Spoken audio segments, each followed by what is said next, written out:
day to the start of training camp. Where did this offseason go? Without further ado, our good friend, Big Zander Krause joins us now. What's up, Big Sills? How you doing, brother? Happy Monday, man. You bet, man. And by the way, happy Veterans Month. Everybody gets to honor the veterans this month, and I hope everybody gets an opportunity. I know we're huge here with that. So, again, now I'm going to ask you a question. June is also, Sileo, June is also the month of the Sacred Heart of Jesus, for those who celebrate. Yes, sir. Yes, sir. Absolutely month, great. Zander, after further ado, are we giving Howie too much love for what he did last Friday in getting rid of Bryce Huff and sending him to the 49ers? Well, anytime you get rid of a guy like Bryce Huff, it's a good day. All right. Now, the numbers that were originally reported, though, were a little off. I mean, we thought we got a bunch of cap space cleared up. It's a little bit spread out over more time. So you don't quite get that big of a hit in year one. But no, I mean, you know, here's my one thing with this. If you have the presumption, which everybody should, that your general manager will make mistakes.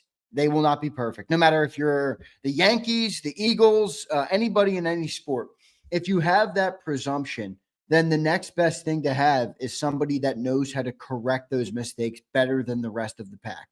Howie has a propensity to do that. He's gotten much better at it, and you move off this contract much quicker than anybody else thought. I mean, the reality is, Sills, if another team in the league signed a player to that size of a contract, they would not have been able to move off it after 1 year this quick with this little ramification. So again, he's not going to be perfect. It wasn't a great move, but to get out of it the way we did is a big thing, and it definitely deserves some accolade. I mean, I get it, right? Why are you praising a guy for correcting what he did wrong? Well, again, if your presumption is that you're going to get some things wrong, you have to be ready to shake and bake when you do get that thing wrong, inevitably. And he got it wrong. He shuffled off it very quickly, and he did a damn good job at it. So maybe a little too much love when you thought the $15 million, but overall, I do think he deserves some love for it. Man, but I think pivoting is a thing. I agree. I mean, I think it's a thing. How many times do you see players and organizations dying on the vine with guys, and they're just there, and you're like, dude, why haven't – it's always like – I'd say 85% of the league moves late, not when they need to. Like you said, okay, so the Wentz thing fell to pieces. They draft and get it right with Hurts. They draft Rager. It stinks. They land on Devontae and they land on AJ. Okay, so they get it wrong with Bryce Huff. They pivot off it, get away from him, and they're putting a lot of stock in Nolan Smith and Jalen Hunt. I don't know, man. I mean, I think pivoting matters. I want a general manager that takes swings, and when he sees it immediately, you know, he doesn't have to go, he fucked up, Zander. You know he fucked up by the moves he makes counterwise to it when you see what he does. Howie doesn't have to come out and go, hey, I made a mistake with Jalen Rager. I made a mistake here with this. Just watch his actions. That, to me, is there's a value in that. And not every general manager has that propensity to be able to make a mistake go away that quick. I think that's a talent too. Yeah, I agree. I agree with you 100%. Now, maybe we went too far with giving him credit, but I'm with you 100%. I agree. Now, I want you to follow me on this. Oh, by the way, before I get to this, let me ask you this. So I had a conversation with an agent, and the guys from Vanguard Sports will represent Von Miller. Now, this doesn't mean that Howie's signing the kid. That does not mean that. You're trying to tell me, how many times have we heard this conversation about Howie Roseman?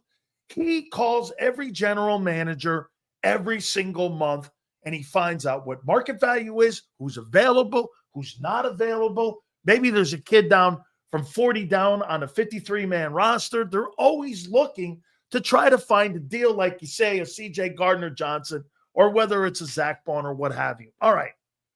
So $17.5 million a year ago is what Von Miller made. There's no way in the world he's going to get anything close to that. would you have any interest in Is that bringing what in he got, Stills? 17 and a half? 17 and a half last year? Well, that's rich. That is rich. For a 35-year-old guy, absolutely. Yeah, that's rich. That's Bryce Huff money, man. Yeah, but the difference is this guy produced on a team that won the division. That's fair. And again, he was on the bench with a team that won the Super Bowl, and they didn't even want him on the field.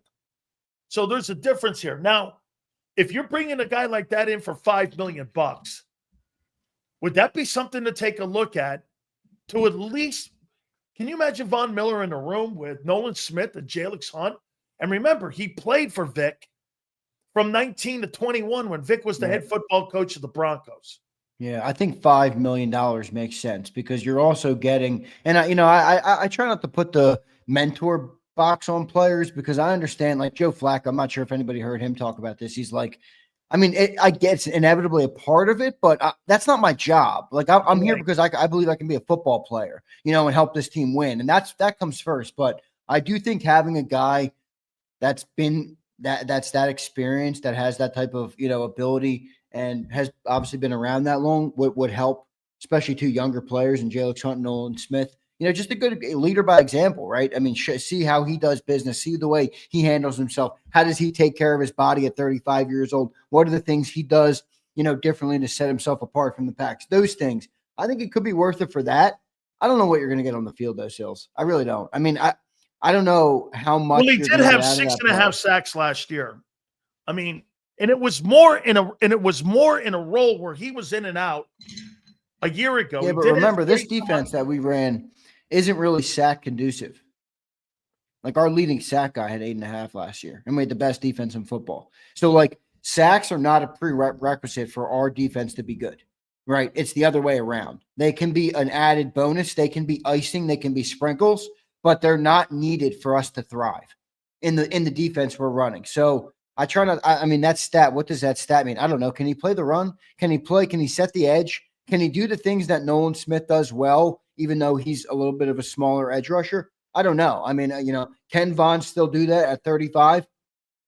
That's a question that Vic Fangio and Howie Roseman would have to answer. Okay, well, let me ask you how much autonomy you think Vic has in that decision.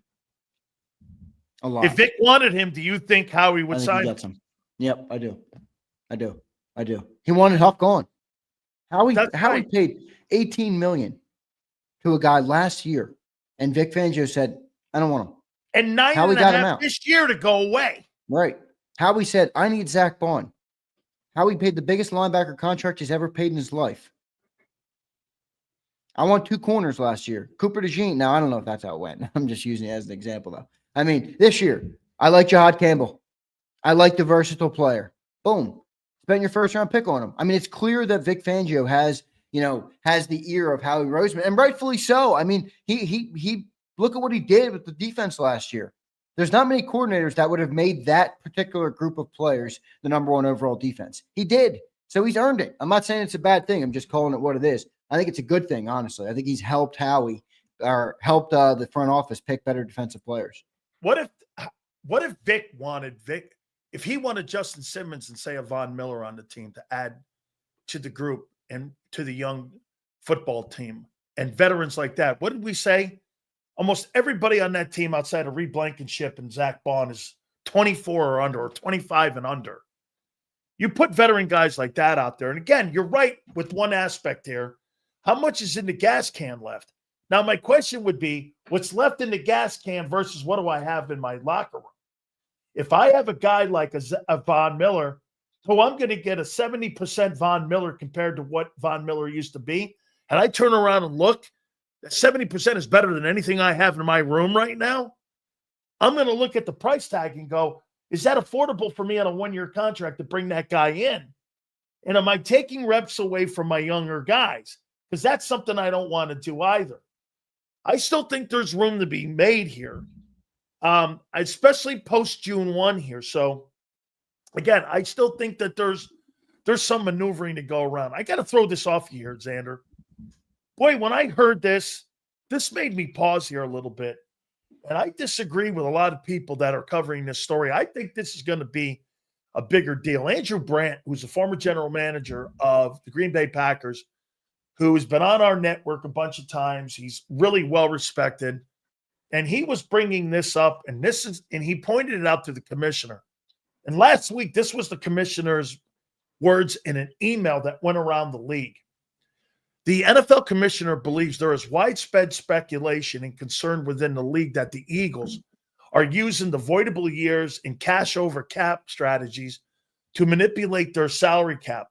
These strategies allow the Eagles to temporarily reduce their cap burden by pushing expenses into the future years, giving them a competitive edge. I'm sorry, dude. When I hear that, that's going to be something that's going to be addressed and being addressed by the owners. As a player, I dig that. I'm good with it. I don't have a problem with it. General manager come to me going, I'm going to promise you more money up front, less money on the back end. Well, shit, how many guys live deals out? Look at what Bryce Harvey just signed a $51 million deal, and that money now is being deferred out. He's going someplace else. Players don't live contracts out. Do you think this could be a concern moving forward as Howie, again, the league is coming after him right now. What do you make of the commissioner's comments? Yeah, I mean, look, there is a loophole here, though, where Howie's exploited it better than anybody else. I mean, if you don't want the loophole, then close it. Now, that's what they're trying to do, and that's obviously going to hurt Howie, but I'm not going to sit here and act like Howie's done anything wrong. Howie and the owner, by the way, Jeffrey Lurie is a big part of this because he's the one who's willing to open that checkbook and just say, write the checks, let's structure these contracts the right way. Howie's done a better job. I mean, go ask a billionaire what they do with tax breaks. Yeah, you know, I mean, do you think they sit there and say, you know what, maybe it was ethical. You're right. Maybe I should have paid the tax. No, they sit there and say the loophole's there. I took the loophole. You know, that's what Howie's done. Now, to your point, obviously they're cracking down on it. And I think the Eagles are maybe a couple steps ahead than we might think on this. I mean, you could make an argument, and I'm not saying this is true, but you could make an argument that the what they've done this summer with bookkeeping would insinuate that they're getting prepared for this era.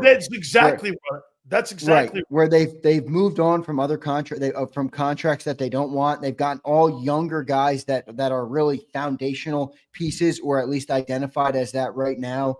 So maybe they're prepared for that a little more than we think, but it is going to matter. I mean, for the people who think, you know, there will be other loopholes, other things will come of this. Howie will continue to thrive because it does do his job well, but this is a big close. This would be a big loophole close because this is what's allowed us to make, like, when people look and say, how did the Eagles sign all these guys on all? How did they pay Jalen and then AJ and then Devontae and then Saquon and then 4 offensive linemen? And this is how, right? This is the loophole that allows those things to happen. So there will be other loopholes. The Eagles will still be at the front of the pack, but this loophole particularly will have a big effect on the Philadelphia Eagles because, you know, you see the numbers. There's $2.4 billion of voidable year contracts across the NFL. The Eagles account for over 400 million of it. All right. And that's number one in the league by almost double the next closest team, which is the 49ers. San Francisco 49ers. So you're taking advantage and you are benefiting from this loophole far more than any other football team. It is fair to say when that's removed, that's going to hurt you more than others. Now, you know, again, if you have good players, you have good contracts, you should be able to maneuver just like they did with Bryce Huff, just like they did with Carson Wentz, as you've talked about, just like they did with Jalen Reagor. The way that they do things is pretty sound from a business perspective. I would expect it still is, but this is going to be an interesting one to see how much this affects the Eagles and then also what do they do to try and continue, you know, or keep this roster as much together as they can. Here's something you have to keep in mind too with this talk. How much is the cap going to continue to go up? It's gone up between 15 and 18%. Is that going to escalate more? Or are you going to see owners start to put a handle on that cap? Zander, they're not going to continue to let these salaries escalate. I agree. Where you're now, don't you agree? 10 players, the top 10 quarterbacks, not one of them has a winning record in the postseason. Not one of them. Most of these guys are 500 or below. Most of these guys have never won there's not one quarterback in the top 10 that has won a Super Bowl that you're paying. I mean, you're paying enormous money for good players. You're not paying enormous money for great players. You know what I'm saying? Right. When you're paying Jared Goff $53 million, Yeah, I agree. or you're paying Trevor Lawrence $55 million, those are decent players. Those aren't exceptional guys. Do you really want the market? Isn't the market growing more every year financially, but not really seeing the return on investment? Yeah. Hey, you're a businessman. When you put money into something, don't you want a bigger return on investment? You right? got you it. want a 3-to-1. Or else you're kaput. You want 3-to-1, right? You want 3-to-1 minimum on your return on what you're looking for, correct? Well, I mean, that's a decent rule of thumb. What are you getting when you're paying Kyler Murray $47 million and this guy fumbles around, and they keep telling me, well, there's potential, and he looks good, and you keep going around. You're 8-9, you're 9-8, you're floating around that room. That's not my return. I'm not looking to pay $50 million for that. No, I think you're right. They're going to put a cap on this. Yeah, I think you're right. But here's my question with this. All right. And I want everybody, I'm not insinuating anything with this, but I want to look at this from a broader perspective. And I just think it's a good topic, a good thing to discuss kind of in the off season here as we sit on June 2nd. But I would zoom out and I would just say, to Sileo's point, but also league wide, I think the NFL is in a really rare spot right now where TV deals keep going up. Contracts keep going up. Like you just said, you're now paying good players money. And this is all because the cap keeps going up, because the TV deals keep getting bigger. And it's the number one TV show that exists anymore on cable television. And everybody's bidding to get the NFL. And right now it's like 5, 6, 7 networks. And all they keep doing is pushing the number higher because Amazon comes in here and then NBC and then ESPN. And it's never ending. And I think at some point that's going to end, because if you look and you're like 99% of television cable, shows have fallen off in ratings. Absolutely. There's one that, including the NBA, the NHL, and the MLB. The only one that hasn't fallen off is the NFL. Now, there's a lot of positive to that. That shows you how good their product is.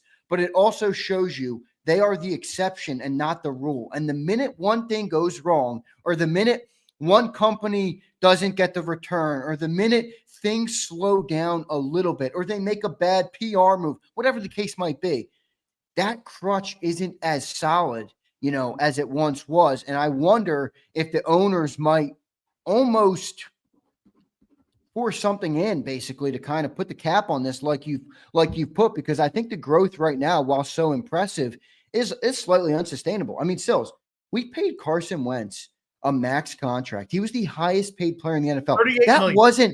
That wasn't that long ago. No.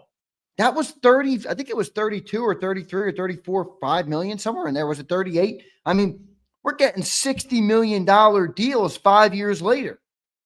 That is not a sustainable rate of growth. So I do kind of look at this like, and again, I'm not making any insinuations. I don't know what's going to happen. It's possible that they continue to explode, but all of TV is going like this. Yeah. The NFL is going like this. Like, that's right. Where's the crossroads at where that's going to stop being as beneficial as it is right now for the NFL? It's a very thought-provoking conversation, and I'm sure the owners are on top of it, but I do wonder where that line is. The greatest negotiating thing that the NFL Players Association with Gene Upshaw did was that he tied, Zander, the salary cap into the TV deals. Because no matter what, like you said, the ratings are going to continue to go up. The problem that the NFL owners are now facing is this. Our sport is better than the guys we're paying. It's more visible. There's more eyeballs. Our sport is growing. It's not because of the players, dude. It's because of the game. You are looking at guys who are giving you the same amount of effort that you did 5 years ago, but you're paying them 3 times more money. Dude, look at what you're paying Baker Mayfield. This guy's been cut 4 times. You're paying him $30 million. He's going to go close to home. Free agent. He's going to look at what you're paying Bryce Huff, Sills. Look at Baker Mayfield, because he's a quarterback, right? He can change your win losses. Look at what Bryce Huff is making, right? Like, dude, this is where I do think it's about to, it's gotten out of hand. But again, it is a power to the business, right? I mean, we cover the most powerful television program, the most powerful sport on earth. I mean, look, we have people in here right now, in June, listening to football conversation. That's how it works. So it is dominant, and I'm not taking away from that, but I do think you're right. Like, I don't think the owners want to continue at this rate. I mean, there's no way, man. It just doesn't make sense. So it's going to be interesting to see what kind of happens in the next 5 to 10 years, because I think they're in a really good spot, but I do think you don't want to overplay your hand. Reed Blankenship, $10 million? Really? Is that where we're going? I don't want to pay that guy $10 million. I think he's a good ball player, Zander. Right. But $10 million? No. And then you start to look at it, like you say, before you know it, the owners are looking like this. Hey, I get it. The owners, the wealth, the value of the team's going up. Everything is going up for them.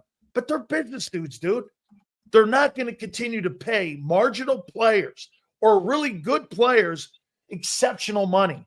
Look at Dak. Dak's making 60. What the fuck has he done? Why would I pay Dak 60? Why? Because he's a quarterback in the face of the biggest TV show on the planet? Well, that's because he's more honestly, Dak is interesting because I do think Dak is a good quarterback. But to your point, like, yeah, he has not done $60 million worth of dominance. I mean, when you're talking about these guys, but this shows you, Sills, this is now so much bigger than football, dude. Dak Prescott I liken him to a movie star. Okay. Right. I liken him to an entertaining figure like The that Rock. is the leader in the Dallas Cowboys organization at this moment in time. All right. Their favorite TV show comes on every year from September to December, and it ends in January because they're the Dallas Cowboys and they never do anything in the playoffs. But that's it. That's what Dak is. He's no longer, I'm a $60 million quarterback. He said, I'm a $60 million star, right?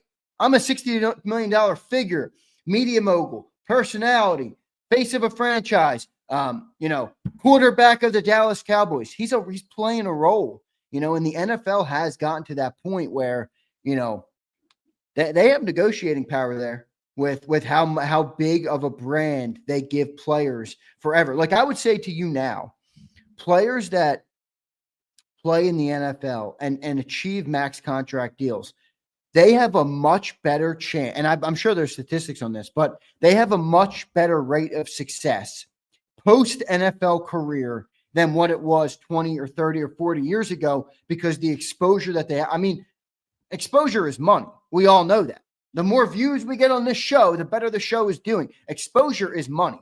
Branding is money. So these players all have these massive brands now because of what we've talked about, where the NFL has become this conglomerate, massive entity, the biggest TV show on the planet every single year now. I mean, it's pretty amazing where it's going, but eventually it feels like it's not going to go up forever.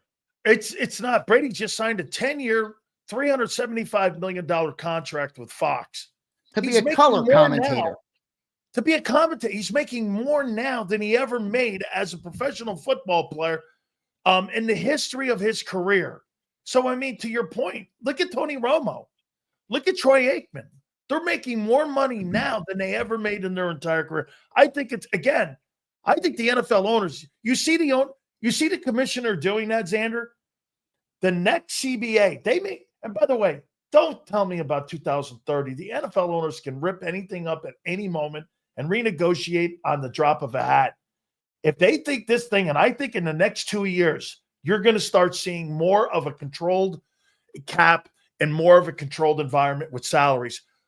They try to control you with positions. People don't realize this. Quarterbacks get paid a lot. Centers don't. Left tackles get paid a lot. Centers don't. Edge rushers as a group get paid more than D tackles. That's the way you control it. Linebackers don't get paid a lot. Corners get paid a lot. Safeties don't get paid a lot. That's how they control it. I think that's how they're going to start manipulating. And I think this is a conversation that this is going to affect the Philadelphia Eagles. All right, let me go into, again here. We'll read your super chats, I promise. Please hit the like button here. So I'm going to read you two groups on the Eagles going into the OTAs here. Will linebacker, Nolan Smith. Left defensive end, Moro Jomo. Nose tackle, Jordan Davis. Right DE, Jalen Carter. your strong side linebacker, which is your edge guys, Azeez Ojulari and Jalix Hunt.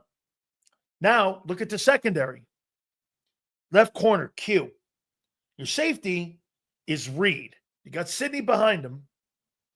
Your free safety is a rookie, and Andrew Makuba. This is the new release depth chart that came out this morning. Right cornerback, you have Keely Ringo. In your nickel, you have Cooper DeJean. Which group are you more concerned with?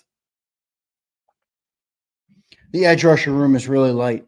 I mean, I said to you earlier, and we were talking about some names pre-show, and I'm not saying I'm out. I'm not saying I don't believe that they can be good, because I do believe they can be good. But I'm also acknowledging the objective truth is that you're relying on a lot of hope, a lot of players that are potential.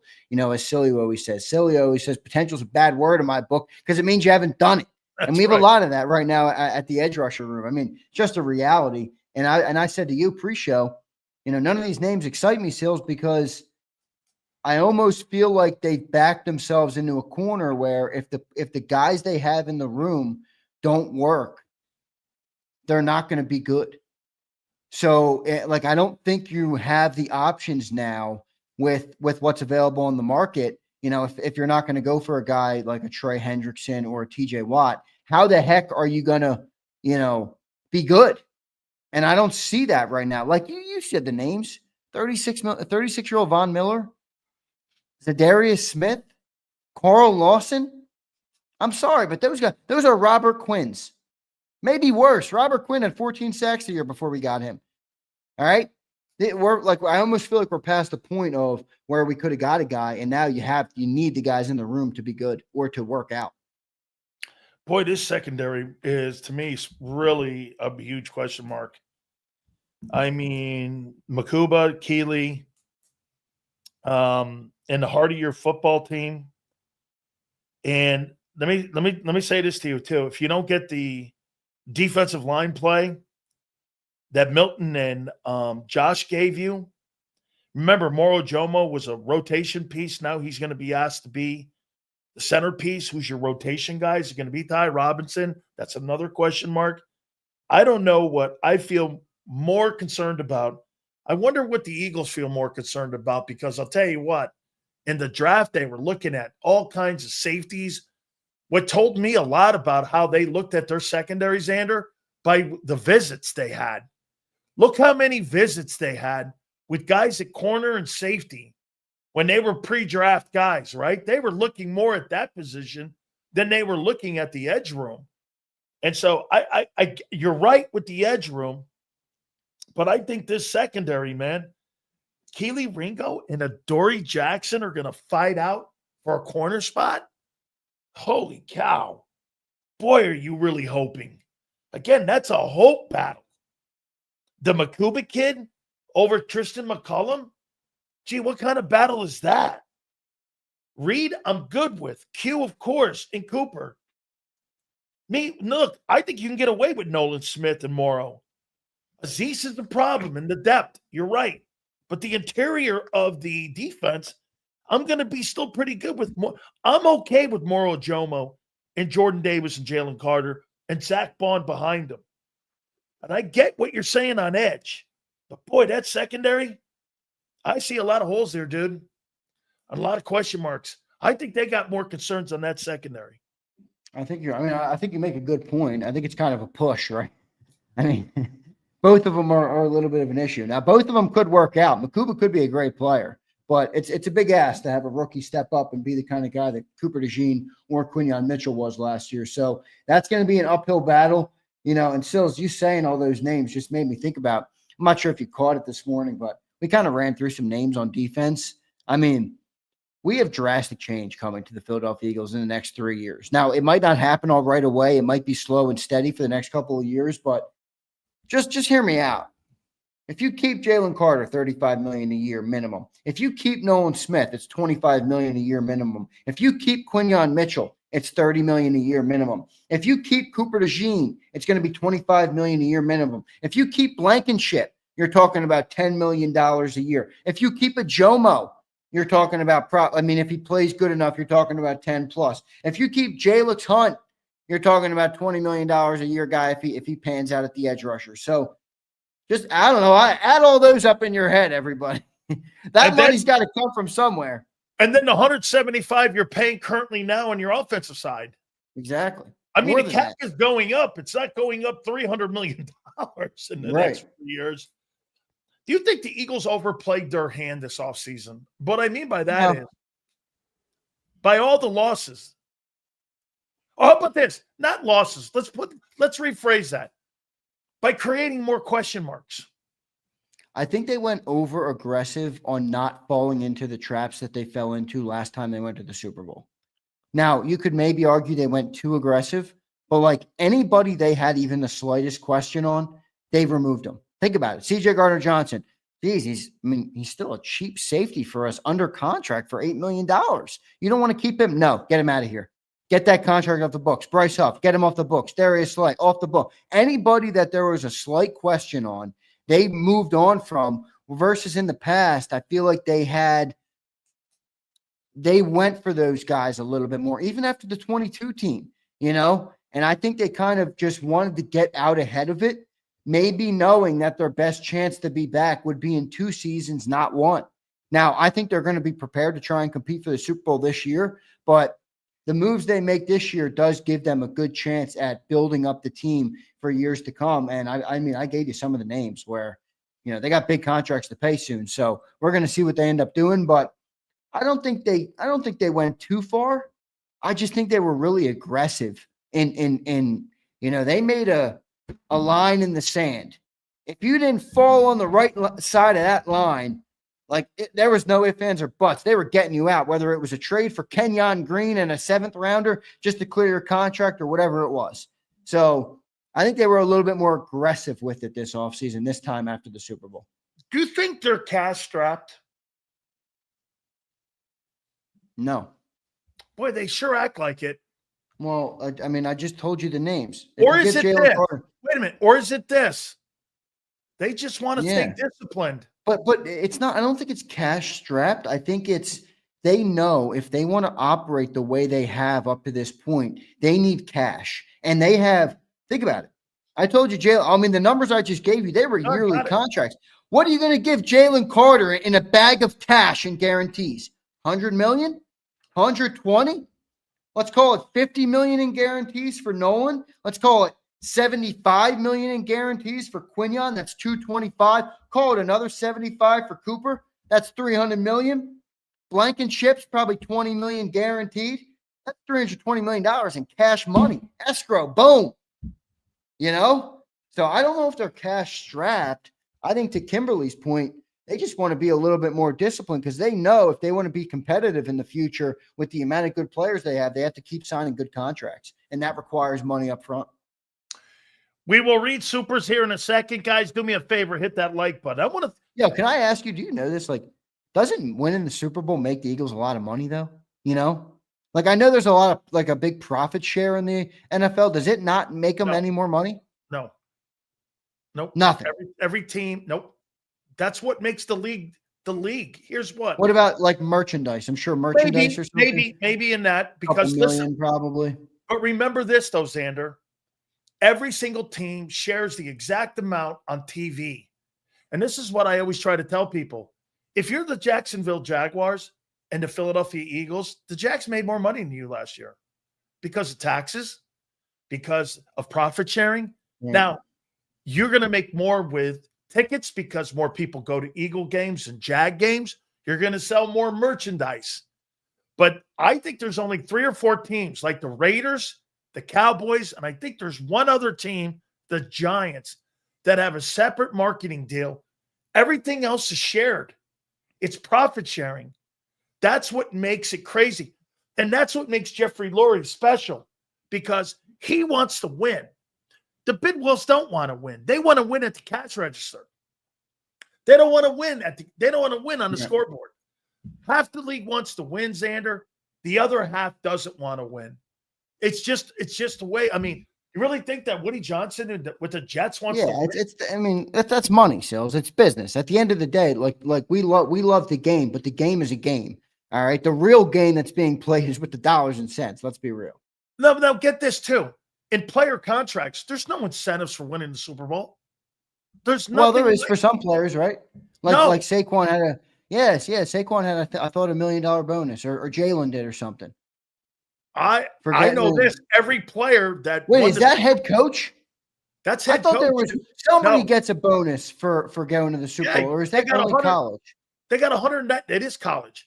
They got $198,000, Zander, for winning the Super Bowl. Every player. The losing team had $98,000. It's collectively bargained. Right, I get this. And how about this? Right. If you're a coach and you go to the semis, you get $1.5 million. If you're Kirby Smart and you get to the championship game, you get an additional $1 million. That doesn't work for NFL because it's collectively bargained. All right. Let me ask you this. Let's see if you and Stevie can give me this back here on the kind of names we're looking at. Tell Stevie to shut up before I come over there and shut him up myself. No, I'm just kidding. I love you, Stevie. Listen to him, Stevie. I love you, baby. I love you, Stevie. I got you, Stevie. It's all right, buddy. Man. Okay. Matt Judon. Would you have an interest in him? Does he fit? Can he do what Vic wants him to do? I don't really know. I mean, all these names. Are you about to give me 5 fucking old geezers? No, it's Darius Smith. I'm good with that guy. The kid in Detroit that was in Cleveland? Be honest, Sileo. Wait. Let me walk you through a scenario. The National Football Show is airing live, all right? The date is July 20th, right before camp. It's 2:34 in the afternoon, and you're 30 minutes into your open. I put in the private chat, breaking news, the Eagles have signed Darius Smith to a 1-year deal. I like it. You say what? Does that really help the Eagles win? Yeah, because the Eagles are not looking at that position as a priority where they have to have an elite guy. I heard John this morning make one comment that was so great. They're not making a $32 million decision over there on edge.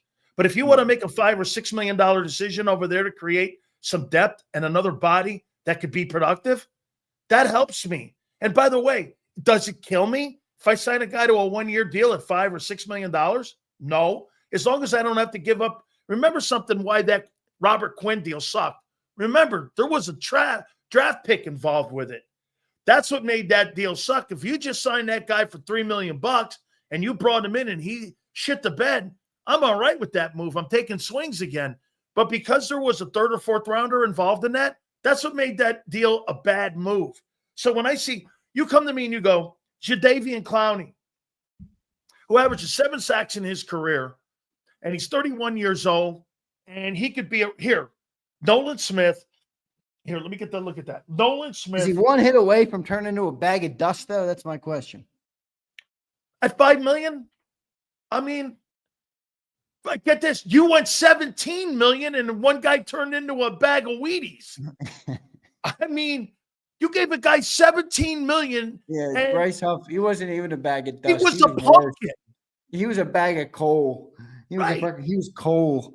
But if Jadeveon Clowney comes in and he gives you 5 sacks at $4 million, what are we talking about here? That's a steal. That's a Howie steal, isn't it? Yeah, again, I guess. I'm not. Now, here's the one thing where I guess you're not really selling me on these names. I'm sorry, you're not. Well, you're not really selling me on the names you have on the roster right now outside of Jalix Hunt and Nolan Smith either. Which is why my point earlier on this show was these dudes better play or else we're toast, because none of the names we're proposing are going to fix it. The only guys who can fix this are the guys who are supposed to be ascending, and Nolan Smith, Jalix Hunt, and Azeez Ojulari, and Uche. Joshua Uche. Hey, by the way, Josh. These guys are all one-hit wonders too. Okay? Here, let me give you another one here. Let me go to DBs. Let me go to corner. Asante Samuel Jr. versus Adoree Jackson and Keely Ringo. Really? He's a West Coast corner. Keep him in the AFC. I don't want him. Well, what do you have? What do you mean? Keely Ringo's at least physical. Hey, listen, for all the knocks on the guy, at least you can say he's not afraid to put his nose on somebody. Jesus, I mean, come on. Okay, that's one knock. He's too physical. I saw a guy just get $8 million playing in your secondary, not putting a lick He on was anybody. a third guy. He was a rotational piece when And 38-year-old he just Slay signed went a down. contract to be a starter in Minnesota. Overpay. Okay. What about Rasul Douglas? Bringing him back. I like Rasul Douglas. I liked him when he was in Philly. We threw him out of here. I mean, we didn't give him a chance to develop. He had a lot of good years in Green Bay after that. He was good in I don't Green know where Bay. he played last year. Bad in Buffalo either. Yeah, no. That's so. I mean, I'd be maybe open to that. How old is he? 30? He's got to be, right? Because he He's was got to be up drafted. there a little bit. Yeah. Was he drafted? he's gotta be up there. Was he drafted during Doug? Maybe. I mean, I got to look into how good he was last year and stuff, and maybe watch some tape on him. But I think the big thing here is we don't just acquire. We got to acquire players that Fangio likes, or else it just doesn't work. Like what? Let me ask you this: what do you think Bryce Huff's going to be this year in San Francisco? You think he's going to get any sacks? I put the over under at 6.5 in San Francisco. Johnny Mack didn't hesitate, and he smashed the over because he's like, Saleh knows how to use them. Yeah, that's a guy who wants to be right. Well, let me put it to you here. If you didn't lie about that, Johnny, nobody loves being right more than Johnny Mack. Let me just put this out there to you. If Robert Saleh thought he was so great, he was still the freaking head football coach of the Jets. You mean to tell me that was just a sole Joe Douglas deal where he said, no, okay, Joe Douglas, he showed up in Philly last week and said, get this stiff off this roster. Right, and guess who picked him up? To me, that was more of a fuck job back at Joe Douglas from Robert Saleh. You might be right. You honestly might be right about that. So think it always think of the tie-ins. Okay? Yeah. Robert Saleh did that to stick it to Joe because he's in Philly. And Robert Saleh wanted to keep that guy. And he ended up with 2.5 sacks. What would you make? And again, I'm going to make a point after I name these names because you kind of peeled the onion back on me a bit. What about bringing a guy like Stephon Gilmore in? He was pretty good last year. I mean, he's one of those dudes who does seem to be aging incredibly, where like it just hasn't fallen off. I mean, he's like a really Slay. good player. Yeah, I mean, so I don't know. I mean, wouldn't you have just kept Slay at that point? I mean, a guy who's been here, who played in the Not system. $10 million. What do you think he's going to be worth? 5?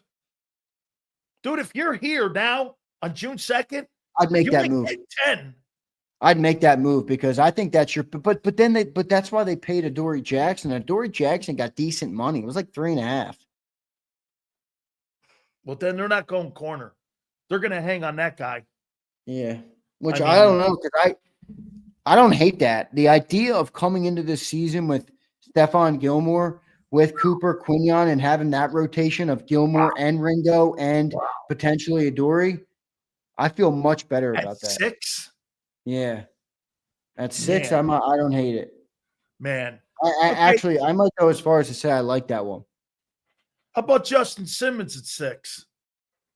Kind of guy's kind of falling off. What's your alternative at the other spot? I think I'd rather let the young guy try and go and earn it. I think I'd rather let Makuba try and learn his way out there. I think the upside is bigger. You might have some growing pains early in the year, but growing pains in the year early shouldn't scare anybody, especially Eagles fans. If any of you are scared after week 4 next year, me included, we got problems. All right. So I'm not afraid of growing pains early. I think you get a bigger upside in the long term. I don't know. I've never been bought into this Justin Simmons idea. I just don't see it. I don't see him coming in and making it. It's Kevin Byard. It's not a help. I'm looking at guys that tie in with Vic that played for Vic. Yeah, but just because he played with Vic, I'm not saying, I get it. How about Jordan Poyer, the kid that was up in Buffalo? I liked him when he was in his prime. He was a great player when he was in his prime up in Buffalo. I don't know. Is he still in the open market? He is. Yep. I wonder what kind of money he would demand. He's an interesting player. I'd have to look into how good he was, but I believe he's younger too. I'd probably lean. I don't know. I feel better about safety than I do about corner. Porter's 34. So you like the Makuba kid, and you like Sidney Makuba and. Well, I just think if you're going to go down this road, you got to know it's going to be better versus going through the growing pains of letting the youngster play. But if they have a higher upside, you could take that risk to earn that reward. If you don't risk it, you're not going to get the biscuit. So I believe Makuba might struggle in those first 6 weeks, but I believe by the end of the season, he could be much better than what Justin Simmons would be in the end of the season. Versus at corner, I'm not as certain of that. I think Adoree Jackson could win that job. And if you're telling me Adoree Jackson or Stephon Gilmore, I'm like, hey, shit, I'll take Stephon Gilmore, you know? Final comment before we read the supers, guys. Please hit the like button. Aren't all the names that I just gave you, though, aren't they sound like the guys you have on your roster on defense in certain holes or battles that you're going to be talking about? Your edge guys sound like that. Jalix Hunt, Nolan Smith excluded. Some of your safeties and some of your corners, don't they sound like these guys that we're mentioning that are on them? They sound like the same guys. Like you said, Zander, they sound like the same guys that we're talking about. Rasul Douglas, right. Tristan McCollum. I mean, I don't know. I mean, these guys sound like the same people. It just looks like to me. I mean, I don't know. I mean, I think they really are. They're really leaning on player development this year more so than paying premium positions. Yeah. They are not paying premium positions, and they are totally leaning on their player development. Yeah, I mean, they relied on it last year, and it worked out for them. Will it work out again? It's a big question. It's a big if, but I think it's a good chance. I think you have the infrastructure you need to give yourself the best chance at succeeding. So, but you're right. They're relying on a lot of that. Let's get to these supers before we get to JAKIB here. Kimberly says, "Why do you think do you think the NFL is going flag football? Why do you think the NFL is going flag football? Cheaper? Because the NFL loves what they're looking at. Because Gary Cobb, who's in the green room right now, will tell you the biggest fear the NFL has is courtrooms. Yep. They do not want to be in the courtrooms because they do not want to pay JAKIB for his medical past the time he's 60 years old and he has to go in because he's forgetting how to get back to Stamford, Connecticut. He doesn't want them to have to sit there, and the NFL doesn't want to pay that. They don't want to do that, dude, when, quite frankly, the players of today stood on shoulders like Gary Cobb's. So that's why they want to take the helmet away, like Troy Aikman said a couple of years ago. They don't want to be in courtrooms. Kyle says, Sills and Zander, the NFL market is going to eventually reset itself. I think to some degree. I don't think to as much of a degree as you might think, but I think to some degree it will. Let me say this to you. Gary Cobb was a 10-year veteran in this league. You know how much Gary Cobb would get paid today in the NFL? Gary Cobb would make $13 million a year. He'd make $13 million a year for the production that he had as a football player. Eventually, the NFL owners are going to come in and go, whoa, whoa, whoa. The greatest thing, I'll say it again, that Gene Upshaw did was tie the salary cap into the television contracts. Because you know why? With the TV contracts, salaries go up. And the NFL owners don't like what's going on now. Kimberly says, this is Vic's last standing spot, doing it his way. I agree with that. You know, you look at his last 10 years, he's had great defenses, and they've all been in the top 10, going all the way back to San Francisco. If there's one guy that can figure out the Rubik's Cube, I think it's him.